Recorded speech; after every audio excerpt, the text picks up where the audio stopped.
Hello, everyone. I'm Mary Skotka, and I'm the Assistant Vice President for Administration, and I'm also one of the 125th Anniversary Steering Committee members, and we're so excited today to be hosting the event here in person, but also virtually with so many from the university community.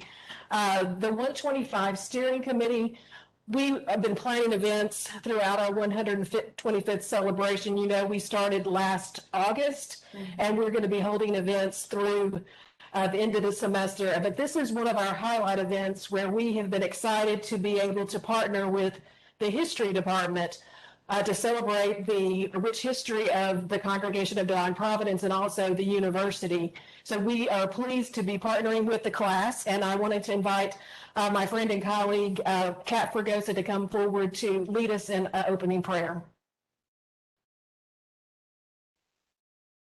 Good afternoon, everyone. For those of you who do not know me, my name is Catherine Fragoso. I am your Director of Student Leadership and Development, most commonly known on this campus as CAT, and I am pleased to be with you also as a 125th Steering Committee member. Before we begin, I just want to remind anybody to please silence your phones throughout this presentation because it's got a lot of great, wonderful information to share.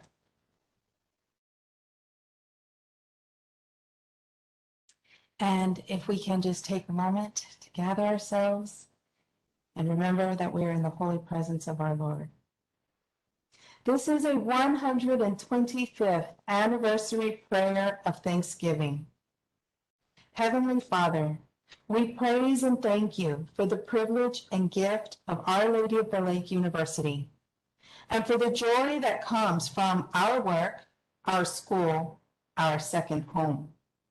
We thank you, Father, for bringing us to our 125th anniversary year, where we remember the sacrifices, the memories, and the celebrations that we hold dearly in higher education. And pray that you would continue to bless Our Lady of the Lake University. And thank you, Lord, for the students who continue to shine a light on the Olu history. May this event be a reflection of your provision and a witness to the wonderful work that you have done in our lives. And may we be used to encourage others who will continue to carry the legacy of our Congregation of Divine Providence Sisters. In your holy name, Jesus, we say, amen.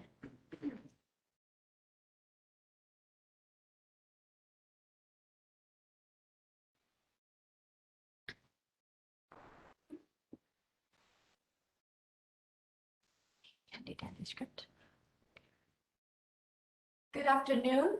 My name is Dr. Valerie A. Martinez, and I'm an Assistant Professor of History and History Program Head in the Department of Humanities and Social Sciences here at Our Lady of Lake University. I'm also an Honors Program faculty affiliate. On behalf of the History and Honors Program, the Library, and the 125 Steering Committee, we thank you all for joining us today, either in person or virtually, to help us celebrate the institution's 125-year anniversary. I would like to express my sincerest gratitude to the 125 Steering Committee. Kat and Mary, along with the rest of the members, have been 100% supportive of this project since its inception during the summer of 2020. And I really just thank y'all for assisting me on every single moment of this project. Thank you so much. I would also like to thank our ESRI representative, Mark Stewart, who provided the ArcGIS story map tutorial for my class. And a big thank you also goes to Dr. Jason Bourgeois from the library, who spent countless hours assisting students with their research. And lastly, thank you to the students. Thank you to my honors fall 20 class, to my history 3300 digital history class. Thank you for your research. You did an absolutely amazing job, This is no small feat, and I know all of you were like, no, it was not. And folks will see your brilliance reflected in this presentation. Before we begin with the much awaited student presentations, I'd like to provide a land acknowledgement and conduct a reflection exercise over yesterday's celebrations of Indigenous Peoples Days. This past summer, I had the great This past summer, I had the great privilege of participating in the Ethnic Studies Educators Academy, funded by a Mellon Just Futures grant focused on democratizing racial justice, awarded to UTSA and the Alamo Colleges District. At the beginning of the meeting, site coordinators, Drs. Carla Broyes, Sandra Garza, Lisa Ramos, and Lori Beth Rodriguez, as well as Dr. Liliana Saldana, opened with the most beautiful land acknowledgement, and I ask for permission to state it here. This land acknowledgement was crafted by Drs. Liliana Saldana, Marisa Munoz, and John Philip Santos. I have replaced UTSA with community. It states, and I quote, "As members of this community, we acknowledge that we are visitors to indigenous territories called Yanawana. The name refers to the San Antonio River as a source of life for the city. Carried within the name Yanawana is the creation story shared by the myriad native peoples who have inhabited the land of abundant rivers, springs, caves, brush, and hill country for over 12,000 years. The original caretakers of the land include the Carrizo, Pomocrudo, as well as many Kawitecan-speaking bands. Regretfully, universities and centers of higher learning have at times played a tragic role in the project of colonization, including the marginalization, suppression, and erasure of indigenous legacies. Without them, we would not have access to this land, to this gathering, and to this dialogue. We thank the original caretakers of this land who are still here. The community honors First Peoples, past and present, and seeks to work in collaboration with all nations with whom we share Yanawana." So land acknowledgement is just part, right? It's just part of the process. The next part is actually actions, the reflection, the doing. So I would like us to spend just a few moments observing yesterday's celebrations of Indigenous Peoples Day.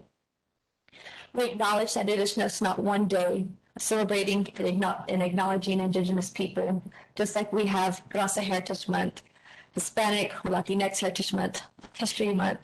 We know that these experiences are daily lived. So we honor and respect the legacy of trauma and survivance.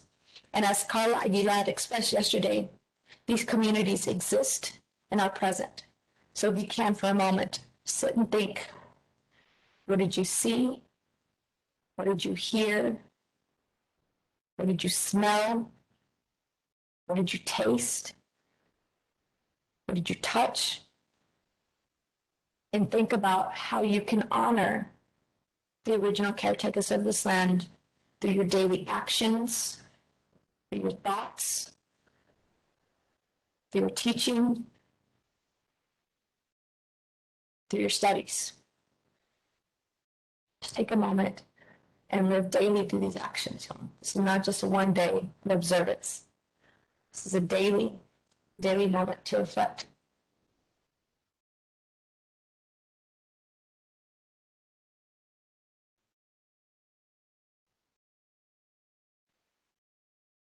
Thank you.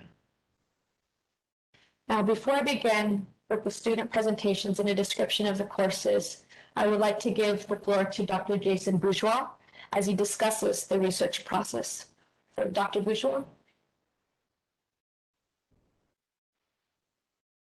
Thank you. I don't know if you can see me.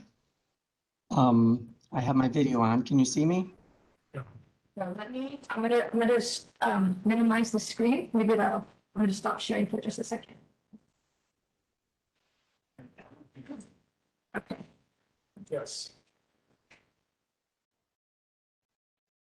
See? No. I'll just keep it there. We'll just see you right here. Oh, okay. Dr. Bourgeois, we see you. Okay. Great. It has been a great pleasure for me to participate in this project in collaboration with you, Dr. Martinez, and with the students of your two classes, the Honors 1300 Exploring the University during the fall of 2020, and the History 3300 Digital History in the spring of 2021. My collaboration began as a result of an unfortunate accident in which the university's longstanding part-time archivist, Sister Mary Christine Markowski, suffered an injury from a fall and was unable to assist students in the archives. Although I was originally hired as a cataloging librarian, I have a strong background in special collections and archives, and so I have been more than willing to fill the role of university archivist in the absence of Sister Mary Christine. As Dr. Martinez mentioned, throughout the 2020-21 academic year, I provided dozens of archival research consultations with her students as they visited the university archives. I helped them to locate documentary records of important events in the history of Oulu, and also items that had visual appeal that could be included in the digital project. During these consultations, I got to know the students very well, and I also learned so much about the history of the university. This project has helped me to appreciate the founders of the school and the accomplishments and challenges that the university has faced over these past 125 years. The rich history of Oulu has given me the hope that it will remain faithful to its mission and will continue to survive and flourish for many decades to come. Thank you, and I look forward to your presentations. Thank you, Dr. Mizrahi.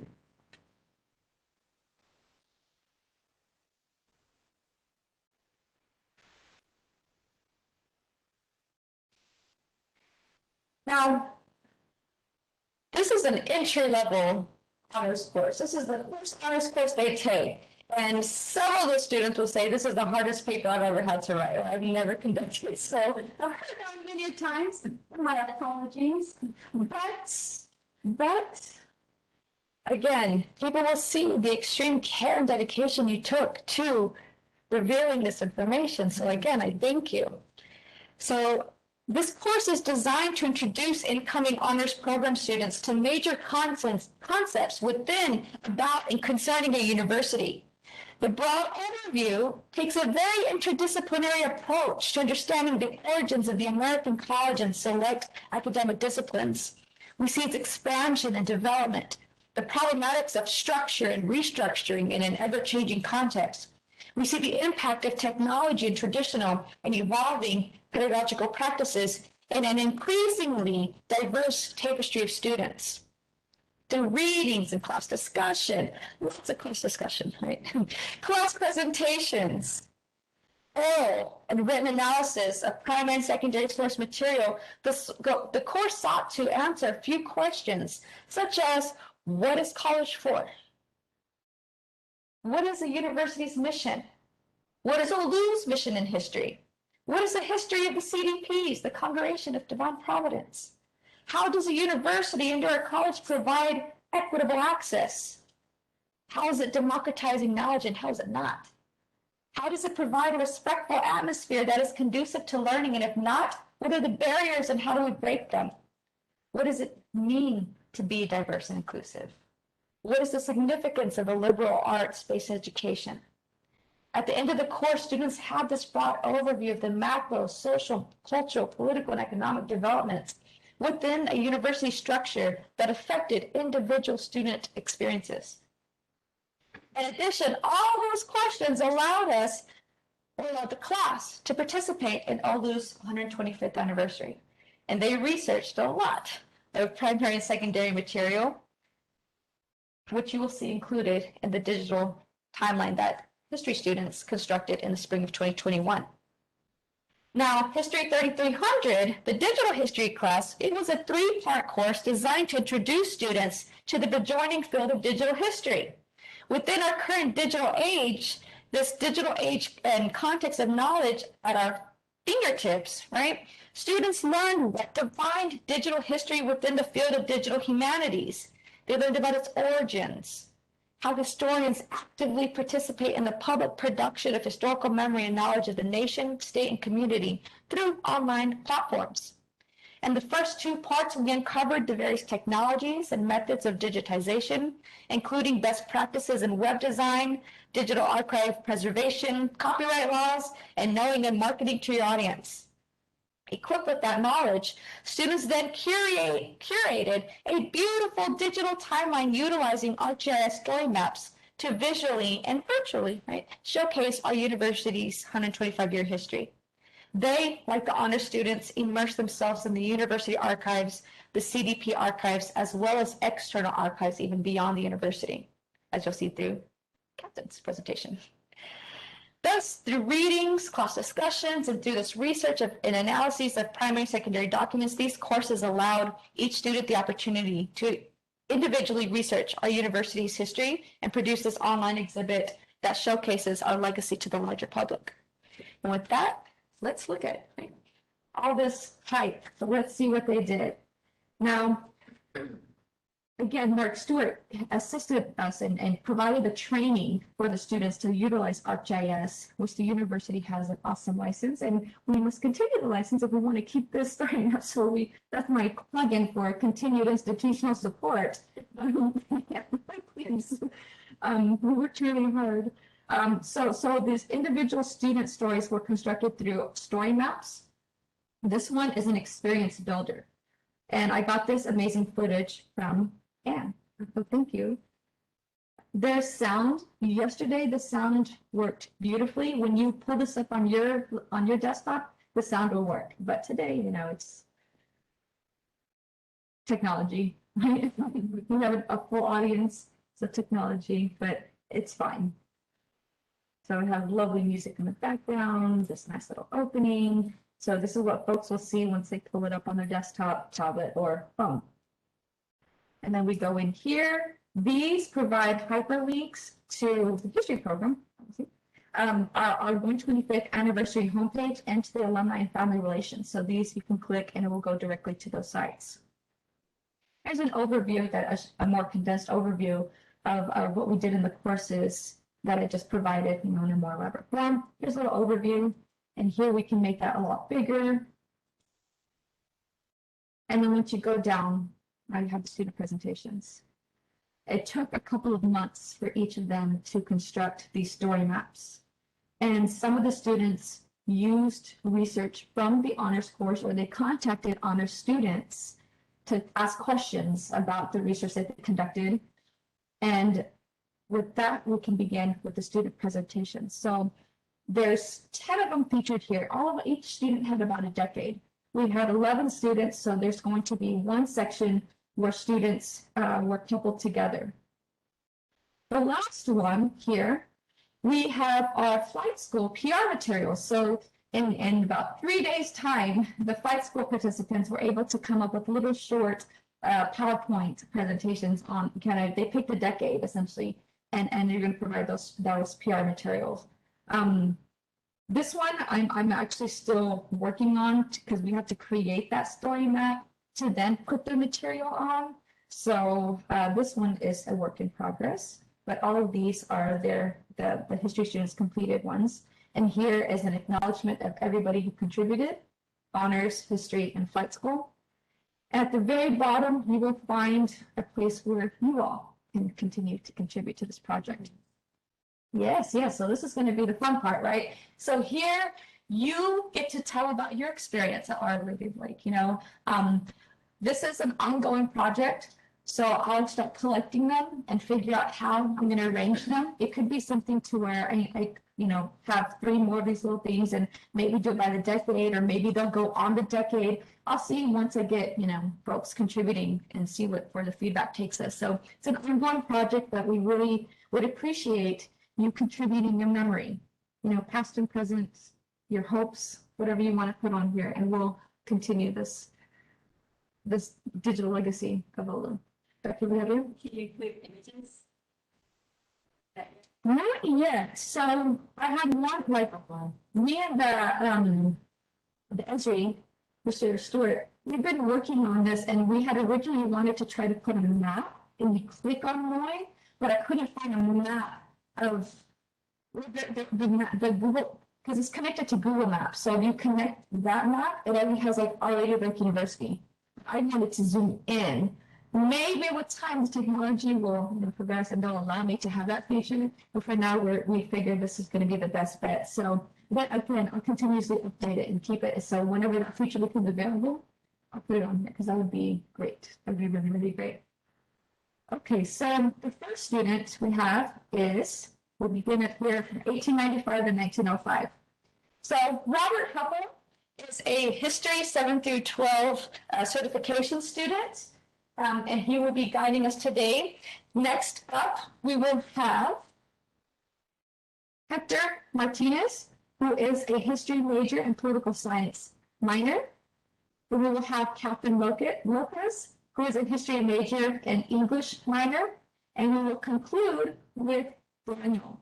He is our honors student and honors representative. Hector is also part of the honors program as well.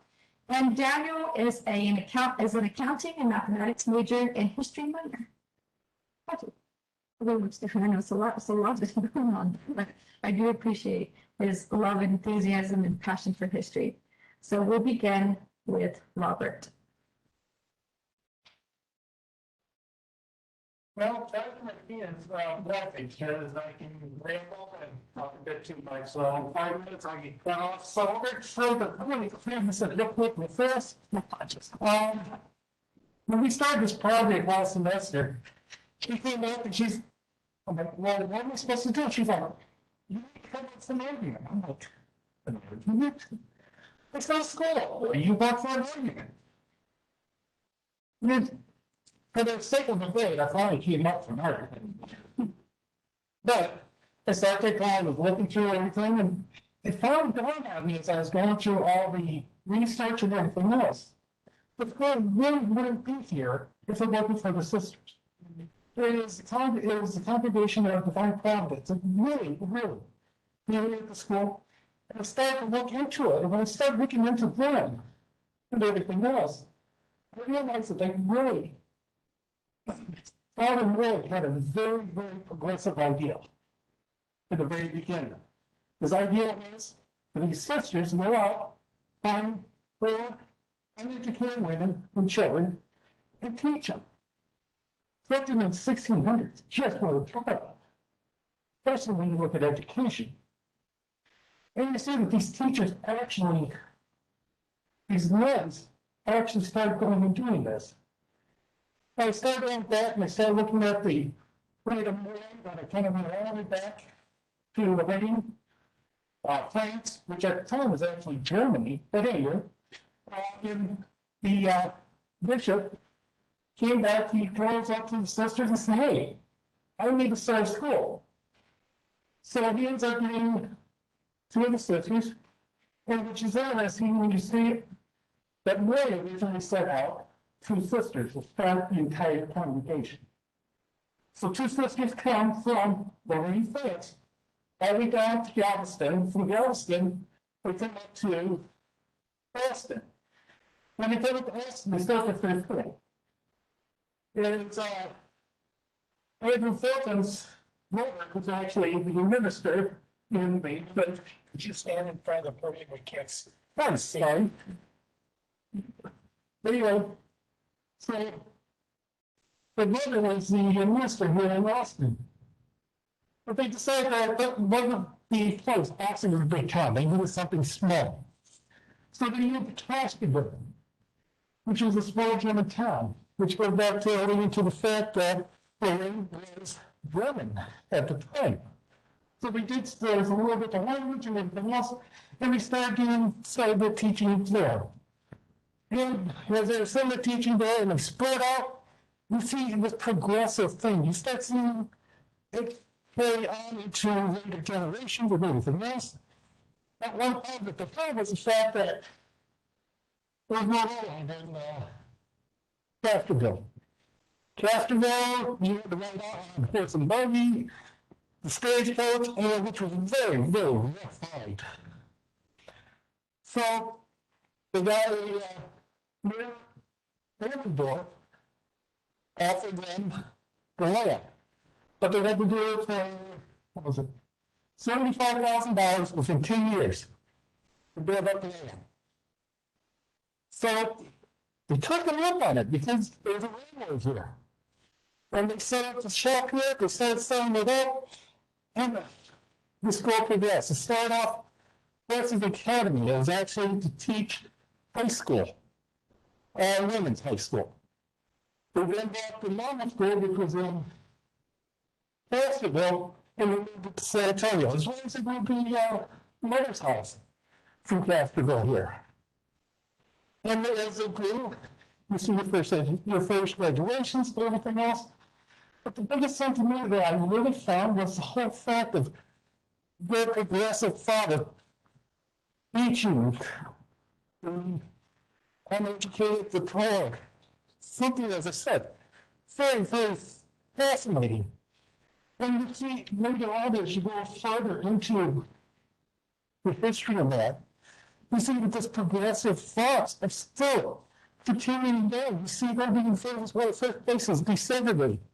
You see them also going out and performing education for those who were African Americans, which was definitely a no-no Jewish. She was sad. But they were doing it. Doesn't need to be done because it's what Alan Lloyd would have wanted. And that's what actually brought me to create this setup. And of course, as you can see, as I'm kind of running through this, I'm kind of making it almost look like you're watching the letter. Because the original letter is the article of institution. And then just adding sections through to make it look like you're going through the history through the articles as they're set up. So that's me. That make my eyes? Thank you, Robert. If we have time, I'll show you how the students started. It's just a blank page. A blank page. Like that's all you have. So from that blank page, they built and constructed all of this. It's just, they did. I'm super proud. Yes. So they're saying that they're having issues listening to them. Oh, so maybe without our So, mouse. yes, and to be closer to the microphone. Okay. Thank you. Thank you. Yes, that's very, okay, so. That's okay. Nobody wants to look at me in front. No, that was really good. Okay, so now.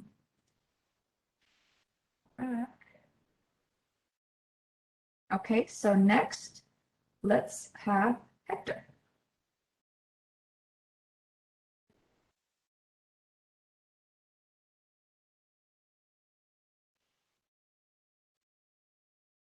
Will it help if we take off our masks to present? Maybe like in front of the podium. Okay. Check it out.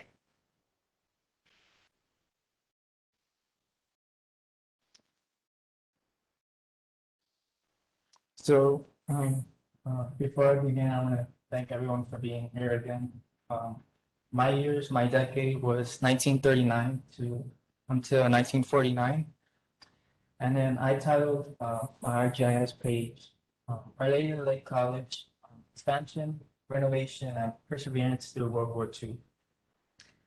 So I want to begin with a quote from my mother, Angeli, and she stated, "We want you to start on the right foot because we want you to be in step when you get there." Now, these were her first words spoken in the auditorium at 1 o'clock on Monday, September 25th, 1939. So 3 weeks after the start of World War II in Europe, the burden would soon be shifted into run of war.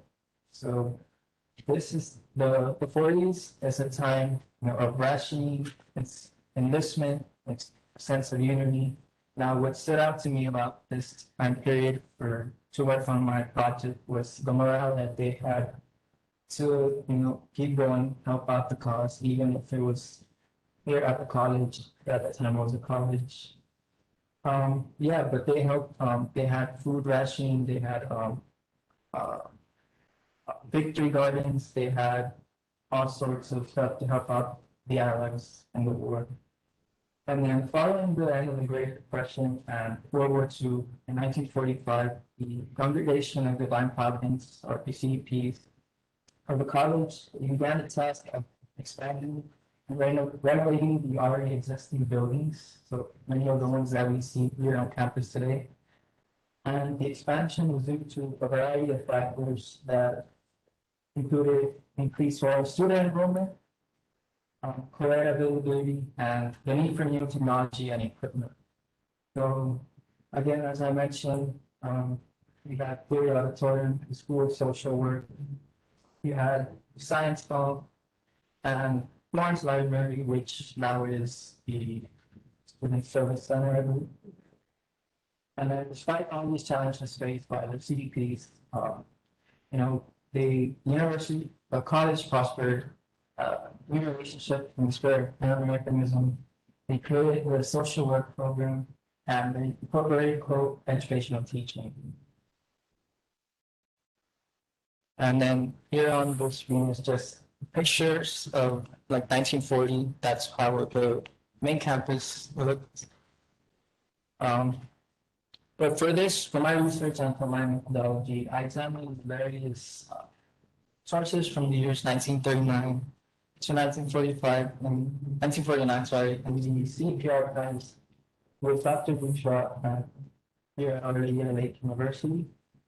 So I focus mainly on newspapers, mostly the Phoenix, which is a student written newspaper for articles. And it has a bunch of great stories and pictures that I realized. And then we were also given by Dr. Martinez pamphlets and brochures. Also, we were able to use Sister Mary Markowski's book, Living in God's Providence, that was for our disposal to use. And then what I also utilized was the timelines created by some of the past classmates from the previous year semester. And then I also utilized some of the pictures that were given to me, but again by Dr. Bourgeois. Like for example, this picture of you of the first registered mail at the college. Yeah, this is actually from 1940, November 10th. It was published. Yeah. And his name was Fitz Hagedorn. And this is from a newspaper here in San Antonio that captured it. And then working on this project was very special to me because I had never done archival research as a history major. This was like a field that I really enjoy. And it was also really great to see how things were back then compared to now. And then getting to work with Dr. Bourgeois and work with the boxes and the newspapers and getting to work also with the ArcGIS software was really amazing. I learned how to create a story map. I picked up how to use the technology very well. And also many hours and hard work, also patience. I'm sure most of my classmates agree with that.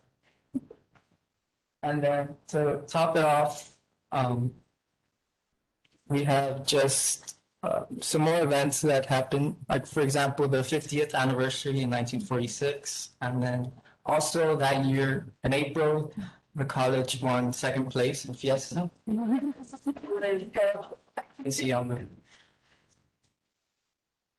then as we keep going, there's just more buildings that get added all the way up to 1949.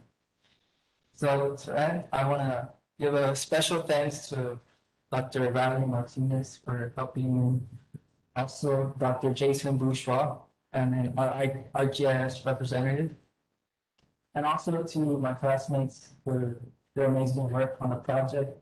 And then a special thanks to Isabella Alcala and Rachel Suiva, hope I'm pronouncing that right, because they were the ones who had my years from the previous class, the semester, which helped me in my work in this ArcGIS. Thank you.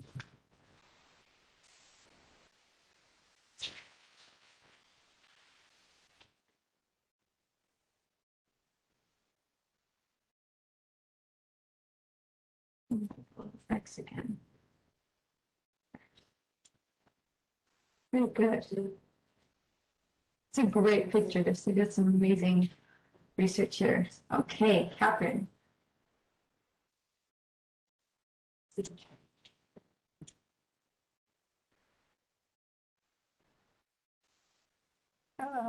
So excuse me if I'm a little nervous. This is my first time doing this.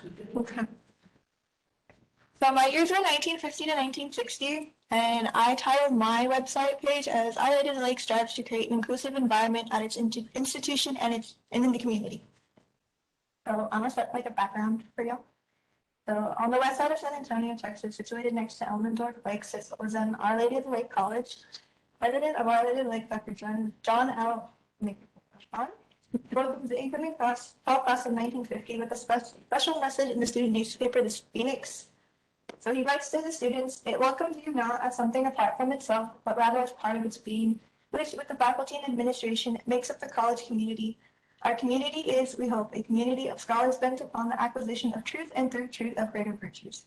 So the college president emphasizes that this is an institution that aims to teach its students to search for the truth in every situation, and in return will create virtuous human beings who listened before they acted. And this was especially important during the 1950s because there were issues on inclusivity and equity, and they were continuously being fought for. So it was cities like San Antonio that began acting in response to these issues. So part of those who fought for inclusivity and equity at ALU was the school faculty and the Congregation of Divine Providence. So in addition, the administrative body, the president and the CDPs had organized that women needed the same opportunities as men in higher institutions. And in addition, they also acknowledged that they needed to create environments that incorporated everybody, including the San Antonio community members whose worth was determined on what they could not do or what they didn't have. So in order to enact a lot of these solutions of inclusivity and equity, there needed to be a foundation of people who sought the truth above all. And that was essential to helping others, and issues over inclusivity and equity could be adequately solved. I'm so sorry.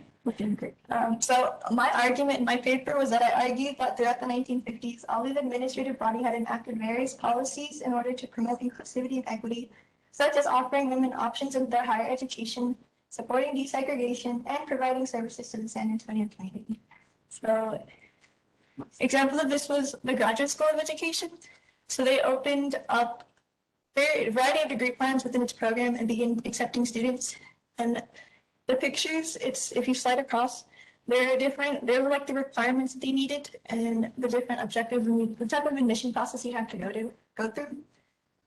For much of my research, so I examined how all of the administrative body focused on tackling issues of inclusivity and equity. And I focused my research on specific programs and policies the president and the CDPs were part of. I read the Living in God's Providence book to specifically find information on the various degrees that the institution was creating and the programs that the CDPs were contributing to, whether they were assisting them or creating them. So when I went to the San Antonio Conservation Society, I was looking on information about ALU. So part of the information that I found at the San Antonio Conservation Society was I found copies of newsletters and pamphlets that had provided brief dates of the different programs and events that were implemented during these years. And I also found 2 books that discuss the efforts of a Catholic Church to promote inclusivity and equity that would affect Our Lady, like since we were a Catholic establishment. So the first book I found was Archdiocese of San Antonio, and it provided a background of Father Robert Lucy and his character. And he was the man who had ordered the integration of all Catholic schools, which would directly affect our school. The second book I found was Beneath the Spires, Thoughts and Images Commemorating the Centennial of Our Lady of the Lake University in 1896 to 1996. And I found this useful because it mentions the acceptance of students into the Graduate School of Education, which I showed earlier. And there are also copies of the San Antonio Express newspaper that I found at the Conservation Society that mentioned new programs that they were being incorporated. The last place I visited for my research was the university archives, where I found information over the president and what kind of man he was, which helped because I wanted to see if he was genuine with his intentions. I also looked at the box over the J6 Center, which contains newsletters and pamphlet brochures and information on the Warrior J6 Speech Language Hearing Center. I looked at the student newspaper, The Phoenix, which showcased different issues and events that were occurring at the school. And some did note how the community of students were also implementing inclusivity and equity within each other. And then I looked at course catalogs from the 1950s to the 1960s that provided information on the different degree programs that they offered, both undergraduate and graduate, and the courses that they would have to take. And so I also examined the archival books of the social work to look at the information regarding the Madonna Center, which the CDPs were a part of. The Madonna Center has a new name now, but it is still in use, and that's the picture of it right now. Okay. And these were some of the, so like this was for the Heritage Speech and Hearing Center. And they were getting aid from other places like the Lone Star Brand Company. If you scroll down, those are from the student newspapers that were talking about it in a bulletin form. And this is when they broke ground, and there's Archbishop Robert E. Lucy, who was there for the groundbreaking ceremony of the building. Why this was purposeful to me was when I was younger, I had said I wanted to go to OLU, but I didn't think I would actually go follow through with it. And then my dad helped repaint the building after the fire. And so he always told me how beautiful the campus was, and I had never been to it until I was older. So when I decided to go here, and I was doing this research for OLU, I thought it was really interesting to find out all this stuff about a university that was so close to home, as I wanted to leave before. And every time I visit the archives, I get excited about learning information, and I go home and I tell my family, my friends, like, oh, look at this, what I learned, and they were like, oh, I didn't know that. And I'm like, yeah, isn't that kind of cool? And I was a little afraid about doing archival research because this was my first time. I'd never done it before, and I thought I would do it wrong, even though I don't know how you could do archival research wrong. But I had also felt a sense of pride taking part in such a monumental part. Like, oh, 125, I'm like, my school is 125 years old. And I thought it was really important and special to me, as this was my first year at university when I did this. So that was my experience with it. I'd like to thank the history program for allowing me to conduct this information as my first time being at a university, and Dr. Martinez introducing me to this, and Dr. Bourgeois for helping me with archives. I looked through course catalogs, I looked through newspapers, correspondence letters, brochures, pamphlets, it was a lot. So,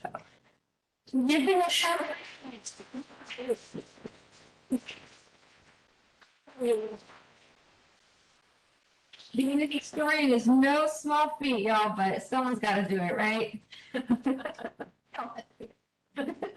Even non-history majors. I'm trying to get that little X again. It has to be easier right here. Little X.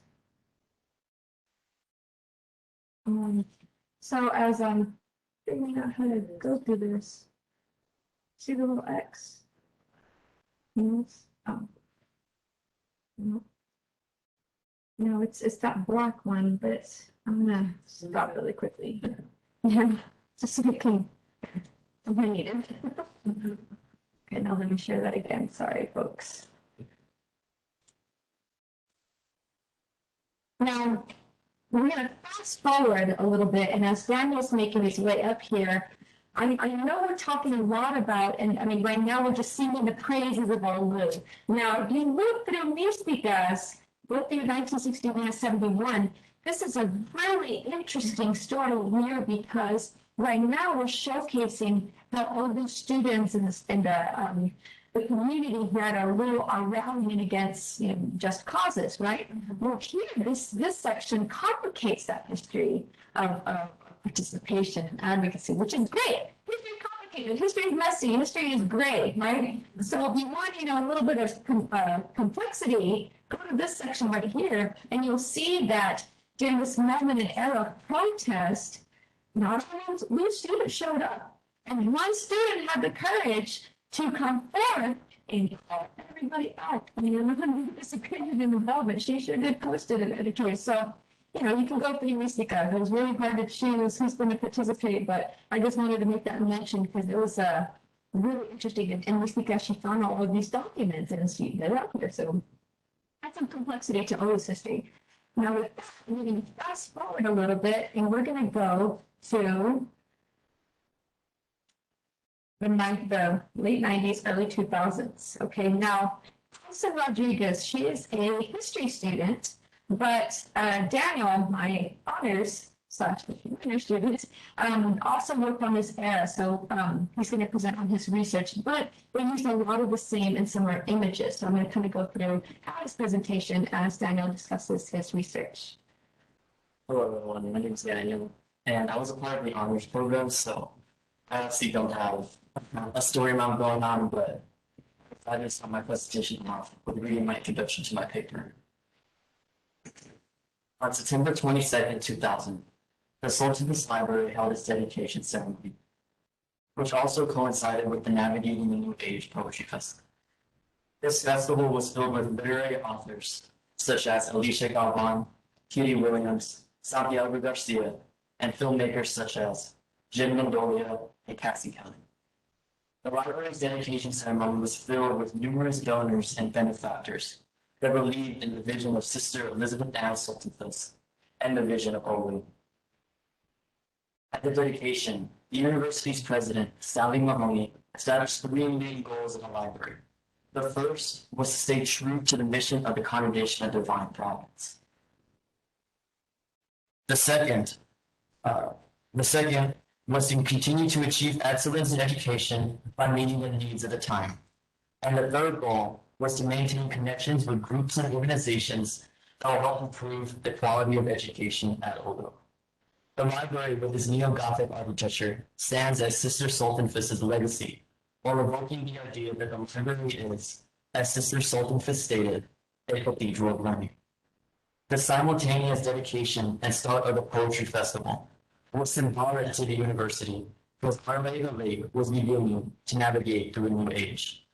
The library was one of the final aspects of the physical expansion that the university undertook, and it became the starting point for a decade of innovation and development.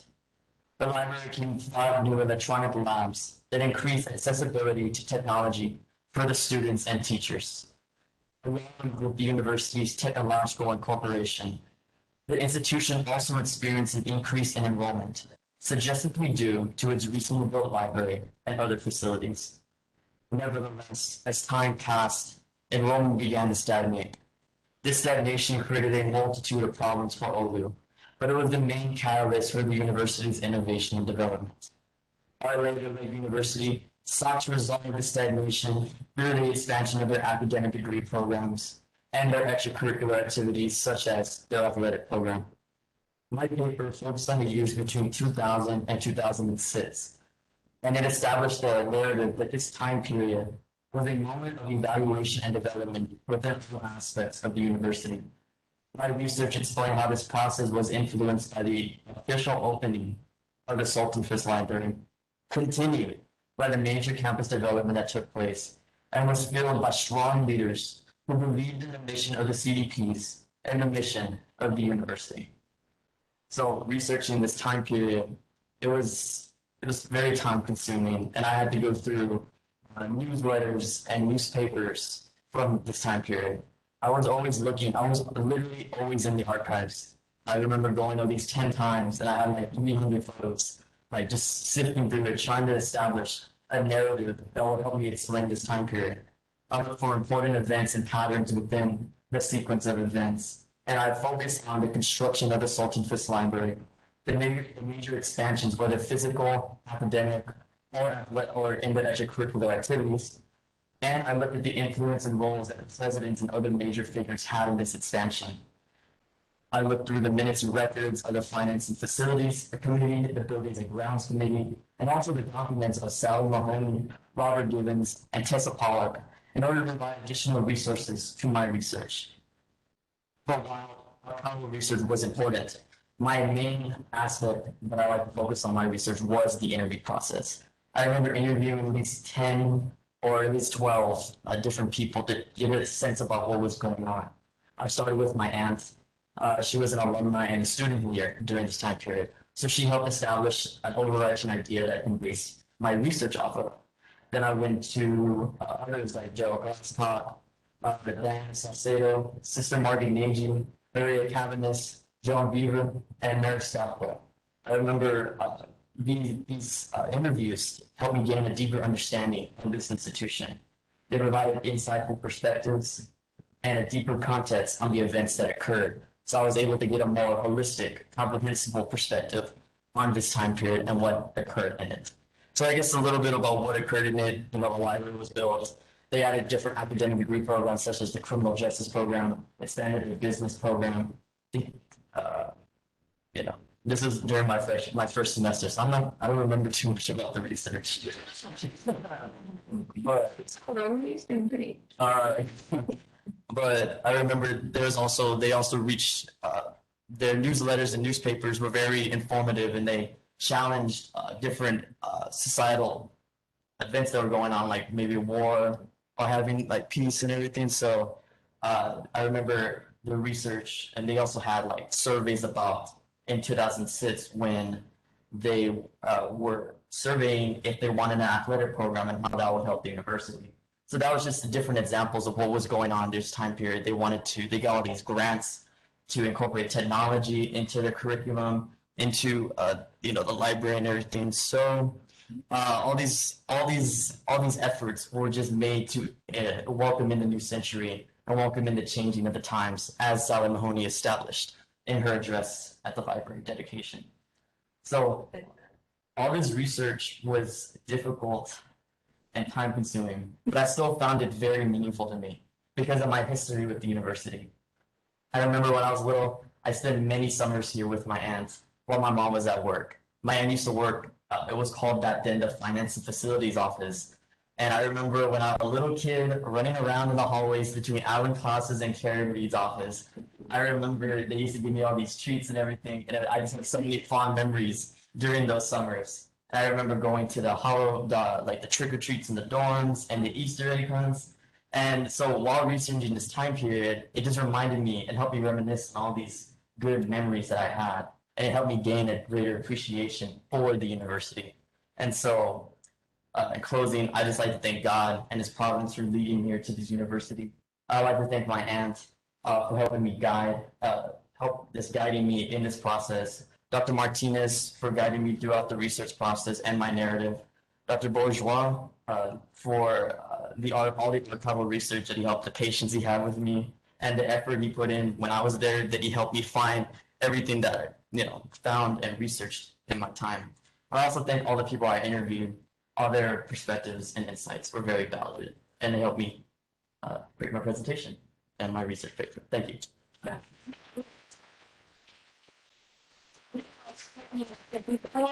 We're going to open it for Q&A here in a second, but before we do that, if my history and honor students who participated in all this, you want to stand up and be recognized in the class.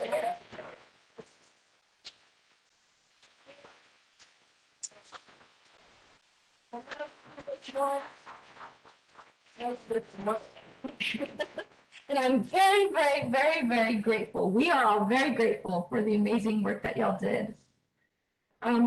So I will now give it to Mary and Kat for the Q&A. So Mary and I, we thoroughly love this presentation and look forward to kind of sifting through more of those documents and the different presentations that you have. It's interesting when it starts getting to a piece of the history that we are actually a part of. So if you don't know our longevity with the institution, I'm a two-time graduate of Our Lady of the Lake University. So I'm an alum. I'm also a CDP associate, and I will be celebrating my 20th year anniversary next August. Don't worry, JBD. And I have started working here in 1991, so I celebrated my 30th anniversary at the university. So the last presentation, when you're talking about that decade, I'm looking through and I know exactly what was going on because I remember those photos of a lot of things that were going on. So great memories, and appreciate all your work, all of you, to make this happen. The 125 celebration, we were so excited because we were, wanting to, there's a lot of love for the institution and a lot of the memories here at the university. So we were so excited when we were able to partner to get the story map project going. So thank you again, students, for all your work. And we're so glad that you were able to use some of the resources that we provided. I know Mary spent an extensive amount of time just putting together a list of individuals she felt would be helpful for you to interview. We provided our old tour guide from our ambassadors from years before. Beneath the Spires is one of the books that I have within my office because we use those photos and images from archives in that book for many still of our Lake Days and Blue Nation events. So we're very glad that you were able to take advantage of all of those different resources. In the years back, we had our Lake Ambassador group, and they had worked very closely with a lot of the sisters and gone over to the archives with the sisters and done the little time capsules within our tour guide, focused on buildings, focused on significant things. So I see that it's been captured throughout the memories here in the story map. So it's great that we now have a digital record as well. But I'm just curious, are there questions or that anyone has for the students or about the project?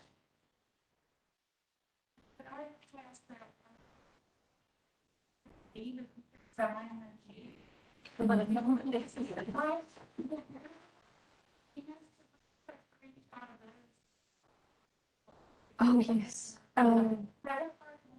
Yes, I can take a picture of the.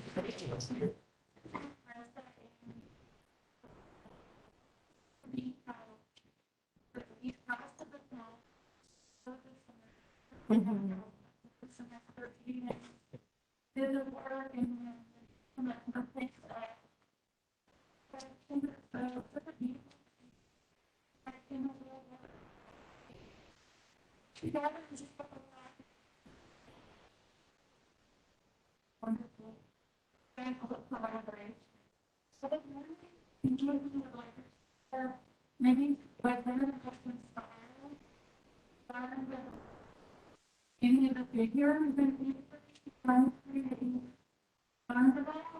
something interesting that surprised you when Stay surprising, and I do mention some of the plants, of course, where I was at,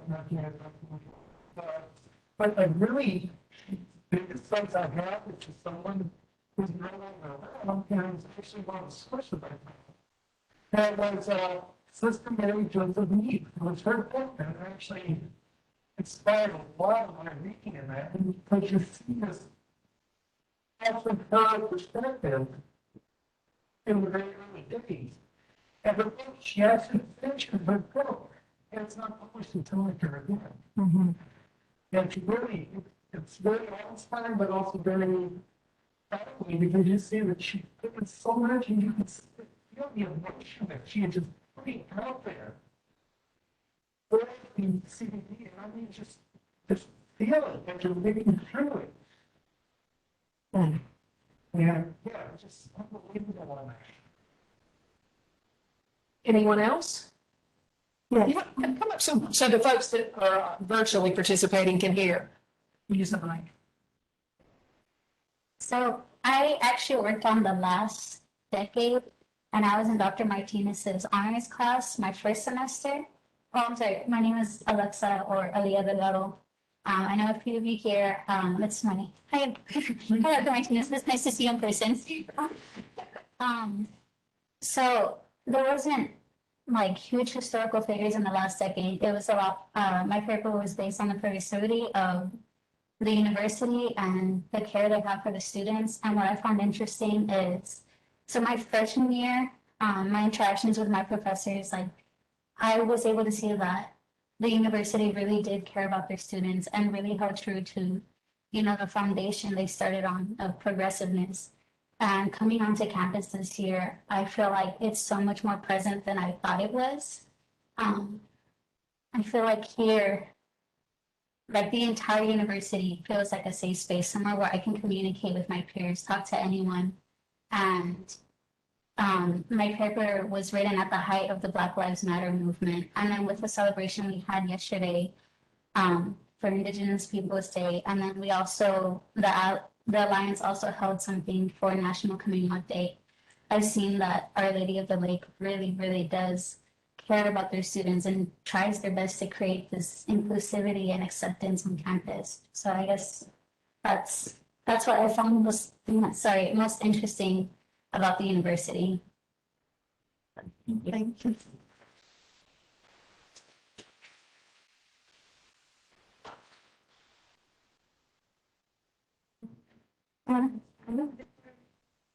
So, hi everybody, I'm Radical Vasquez, and I presented my years on 2007 to 2013, and almost all my life I've been around the university thanks to my mom, and I thought I knew everything about the university until I did a lot of research.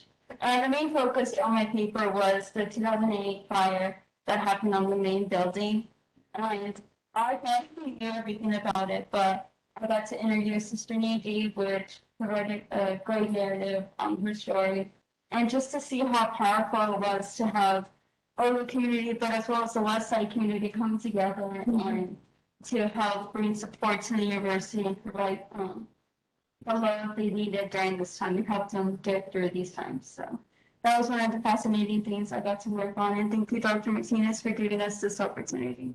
Of course. Seven, and you were at 10. Oh, yes. Yes, so you really do remember.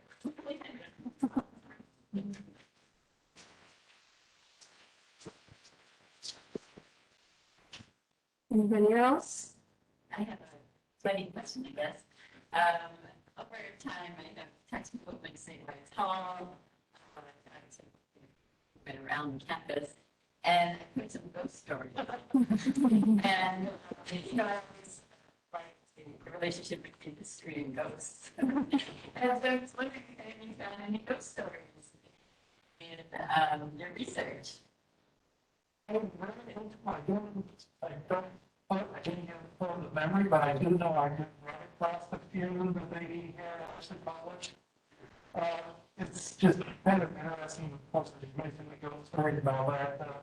I also, from former airborne medic, I used to hear a lot of them about the well when I was stationed there. And their spots that there were, we were actually back up. Also, the strange thing. Well, that one I was there. So maybe we need to assign someone to the ghost stories. Ali, I was trying to see if Ali was on here, the one we did 94 to 2000 and something. So Allison, she found stuff on bodies being discovered in Elmsworth Lake. And she's like, I'm not gonna put that on here, but she was like, oh my goodness. So it took all the time. But she was telling me about that and yeah. Yeah. But, I did the research in the CMASR archives. so that was on the list. That was on the list, but we weren't able to find a lot of stuff specifically to, now Sister Flores' papers were being sifted. That was the semester that I had 2 interns that were going through Sister Flores' papers. So in the future, I guess my students were upcoming as we continue to, contribute to this project. Now that I think Sister Flores' papers have been cataloged, because when that was the semester I thought they were going through them. So hopefully they'll be able to incorporate some of her knowledge. I know that for the Kate Paget's, from his timeline, he incorporated a lot on the Center for Women in Church and Society. So he was able to interview Sister Nadie and had documents that were just back and forth to both Sister Flores and Sister Nadie. So they included a couple of different things there. And then we have pictured one of these right here. There's Mrs. Elizabeth and Sister Flores. So we make sure to put that as one of the images of the thumbnails. I just wanted to thank you all to get us into the digital age. I was thinking about some of the key periods you've covered, like the civil rights period in the 60s, and also in terms of Catholic theology, Archbishop Lucy. I mean, he did a lot of great things, but he did a lot of bad things too. I mean, he really opened up people who only look online to get information. So thank you so much for doing all this. Thank you. Yeah, congratulations. Got you. about the papers that I used to write when I was in college or in high school. Years and your students that work. Stuff like that, the images really do create a story. You all have done such a wonderful job of capturing that story in a way that everybody can understand. Okay. I'm going to talk to Jason about how we can collaborate somehow to put all of the student papers, because everybody has a different take on these time periods. And so this is not an exhaustive timeline. This is as much as they could get through, and then aspects of that time period that interested. So it's not exhaustive, but eventually maybe we can keep doing it and just continuously to add to the project. But it'd be great to have some type of central location for all of their papers, just put them and post them somewhere. Now, Next question. So going forward, that not much is committed to paper anymore. Do you foresee, so some of what makes it interesting as you're looking at the images of old papers and things like that, how do you foresee this will look like? How would you imagine this decade to look? it's going to be a mess. So I would and this is coming from military historians. So I was in an institute this past summer. It was on digital methods for military history. And all of us were just thinking, oh my goodness, how are we going to keep track? We're talking about military history, but these communications that are destroyed, right? The communications, so some of these papers by the State Department are being held, but how can you? It's a lot more information. It's so funny, right? It's digital, but it's a lot more information that we're having to curate, and a lot of folks are very weary on how we're going to keep track. And we're just thinking about, the conflicts or the previous conflicts, and we're thinking about you have on-site kind of contracted historians that are following each kind of troop or each of these areas, right? And they're taking their notes and they're documenting as much as you can, but a lot of that knowledge is already being lost. So we were thinking, oh no, what are we going to do in our digital methods for military history institute this past summer? So it's going to be a mess. This is all of our worry this past summer, and this is historians from across the nation that participate in this NEH sponsored institute. So yeah, the worry is definitely on high right now with a bunch of these in terms of looking at military conflicts, but in history in general, how are we going to curate all of this?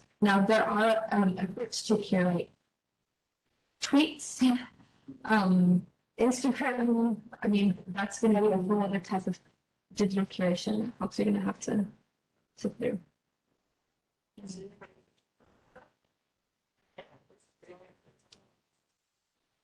But it takes individuals and organizations to do that themselves, right? Or to pay for grants.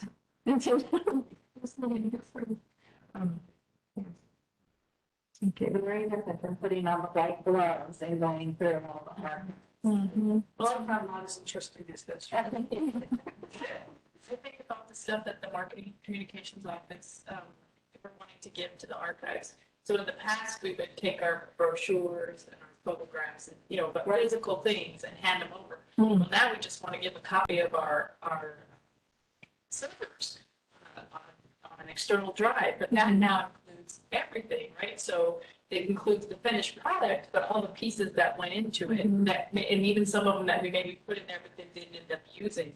So I do feel very badly about it. To sift through it all, to understand what actually made it into, the piece that you did versus what was just in there because we thought that it might work, but then we didn't use it. It's just a lot more information than what you would have ended up with. And when our software is being updated, will that still be compatible with the next version? So that's another one of compatibility. So we're now still trying to create some type of a standardized language for coding or for when you create even so some of this information you can put on a spreadsheet and then translate that to a digital platform. But right now there's not a standardized language to do so. So everybody's trying to kind of create. So that's another And the digital age has brought many capabilities and opportunities, but it has come with a lot of limitations itself. So. Do you want to end by showing again how people can share? Oh, yes. So I'm going to get with all of these different programs that I have listed here, and I'll probably make one more and actually put honors because honors students contributed, so I can put another in here. But I would like for each of these to house this website on each of these pages, and I'll get with Annie Marketing and others to see how we can do that and how we can distribute this link. It's over here. How we can distribute the link for folks, so that way you can start viewing. I mean, it's ready to use. You can start viewing, and then at the very bottom, you can insert your favorite old memory. Can I just speak on our recruiting side and the athletic side? I will say, as a dance and spirit coach, most people don't realize this, but in our spirit program, most of these programs are built on tradition. And when I'm recruiting my athletes, they would look at traditions and they would put value. And what does this really stand for? Because it's hard to get up and feel spirit for something that you know nothing about. So by creating such a presentation like this, it's really going to be helpful in our department as well, because we can give more structure and more meaning to what these students are really signing up for. So I thank you from the athletic department. I know I actually do, but most people don't know this. So watching this do, my students have to take a history class in the summer before they get a uniform. So this is very useful and we appreciate it by my athletes. So thank you. Thank you. Appreciate it. And thank you all again. Thank you, Brian. Thank you, Kat, for support. Thank you, students. Thank you, Dr. Melvin, and then Dr. Alvarez has to leave. Thank you, Dr. Burnett, for also allowing me to do this with the honors program. So thank you all. And thank you back for the favor. Thank you.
I got to go to